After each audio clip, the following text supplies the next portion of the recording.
We often hear about the beauty of awakening, the blissful clarity, the rising consciousness, the lifting of the veil. And yes, there's truth in that. There is a moment where everything feels illuminated, life gains color, meaning returns. But what we rarely talk about is the storm that comes before the light.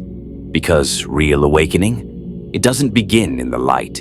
It begins when everything starts to fall apart.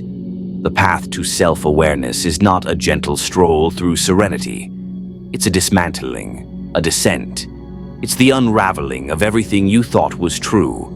When you awaken, you don't just find peace, you find chaos. You meet parts of yourself you didn't even know existed. And not all of them are pretty.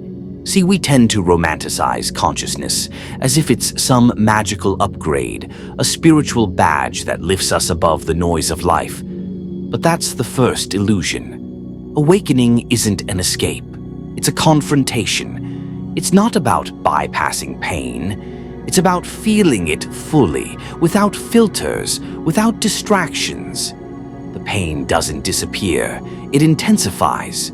But so does your capacity to hold it. That's the paradox no one prepares you for. We don't just wake up to universal truths. We wake up to the truth about ourselves. Every belief you've held, every identity you've built, every shadow you've shoved into the corner of your mind, they all come to the surface, one by one, like ghosts demanding to be seen. And that's when the real work begins. Awakening cracks the ego wide open, and the ego, it doesn't go quietly. It fights hard. It tells you you're special. It clings to your spiritual progress as a trophy. But awakening isn't interested in your self-image. It wants your authenticity. It wants your surrender. You begin to see the game. The way the ego dresses itself up in sacred robes, repeating mantras while secretly feeding its hunger to feel superior, to feel enlightened. But true awakening humbles you.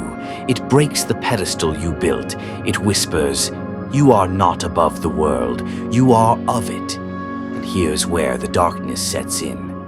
This phase, often called the dark night of the soul, feels like a collapse. Everything that gave you comfort dissolves. Everything you relied on for identity disappears. You feel lost, empty, disoriented. But this emptiness, it's not a curse.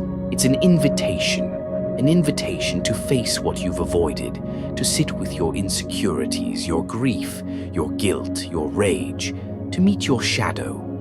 The shadow isn't evil, it's just hidden. It holds the emotions you were told not to feel, the desires you buried, the pain you never processed, and whether you acknowledge it or not, it shapes your life from the shadows. Most people try to bypass this work.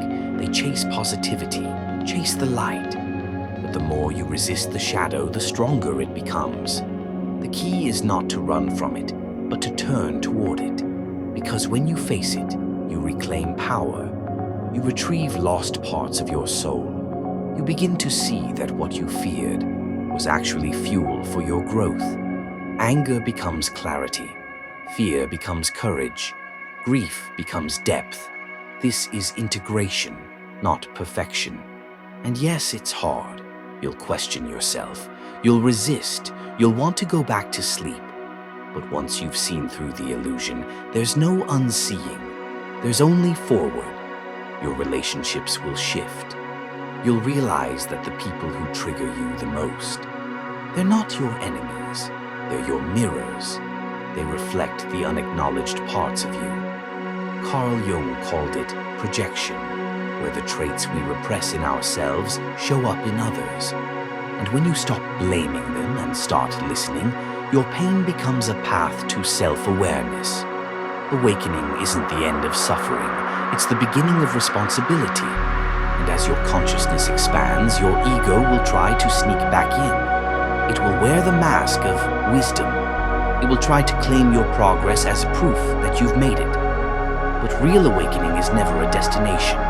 It's a constant death, a shedding. It asks, can you let go again? And again, and again. And every time you do, you return to something deeper, more honest, more human.